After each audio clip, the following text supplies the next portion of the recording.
You ever told anybody that's why you keep your hair cut short? A couple of my friends,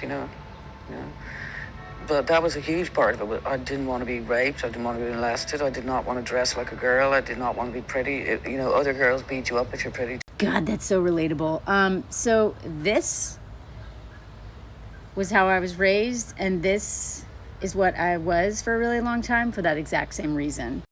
And I've talked about this a lot, and I kind of want to go into it a little bit more right now. That was that because of what she just said. I want to start off by saying that it doesn't matter how pretty you are, or not pretty.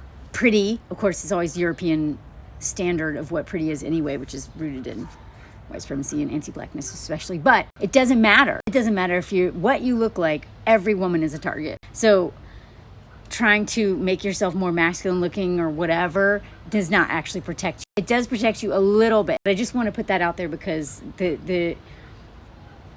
every single woman or femme, we're all targets. We know that men will literally fork dead bodies, and that's why, you know what I mean?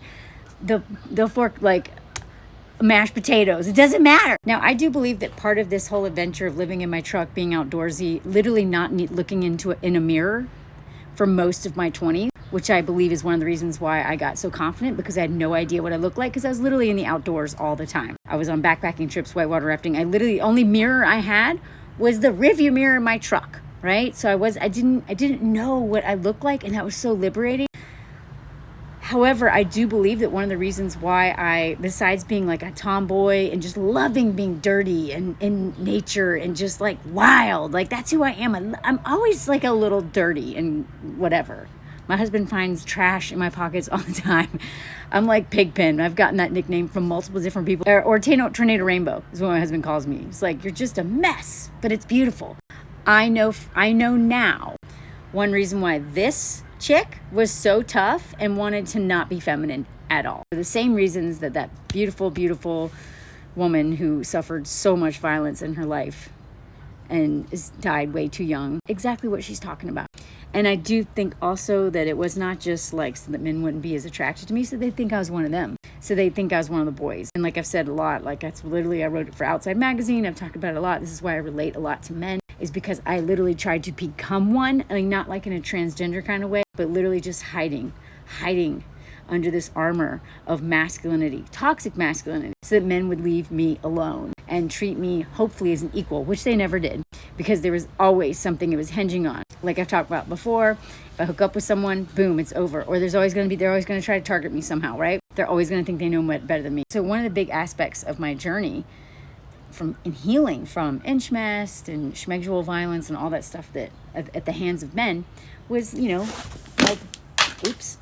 like I'm wearing a dress right now, like because I want to. I'm not wearing it for anybody. It's cute.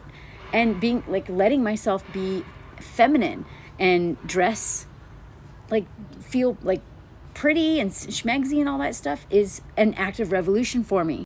I'm also love being the opposite. Just, like one of my favorite things was like driving around in like a sexy bathing suit, driving a big old my Toyota pickup truck, 31-inch tires and 4-wheel drive. And blah. To me, that was like embodying all of it at once. And I think actually getting married and being with a man that makes me feel safe, that's helping me process a lot of this trauma, is one reason why I'm kind of tapping more into this softer side of myself. But all of that armor, all of that, like,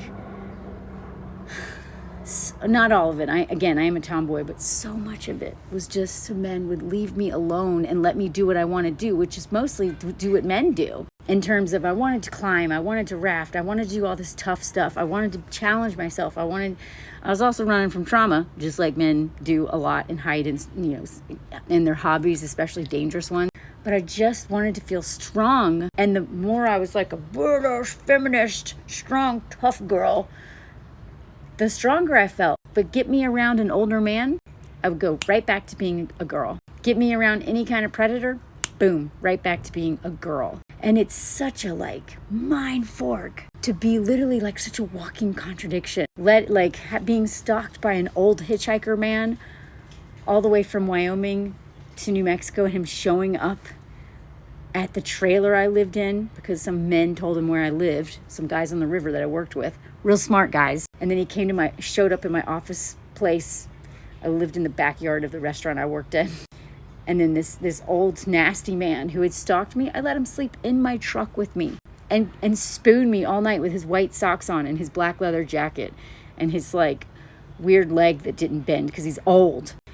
And my boss was always he was this man, he was like almost like an uncle to me. He was always like, God, you're like the most fearless woman I've ever met. You're the most fearless person I've ever met.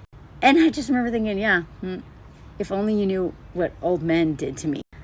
If only I was brave enough to tell you to help me get rid of this old man who stalked me. If only you knew that I throw up in the bathroom all the time, every time I eat food, because I'm so afraid, because of my fat phobia, because of my internalized all of these systems, because I'm so afraid of attention from men, but I'm also so afraid of also being rejected by them because I'm a self-mutilator. If only you saw me with men, dude, you would think I was a total coward. So I always loved her. And I remember that Saturday Night Live show, and I just remember being like, oh, I love women who do that. Women who lead the way and show what it's like to be like, hey, I'm going to put everything on the line here because I don't care. The media never forgave her for that.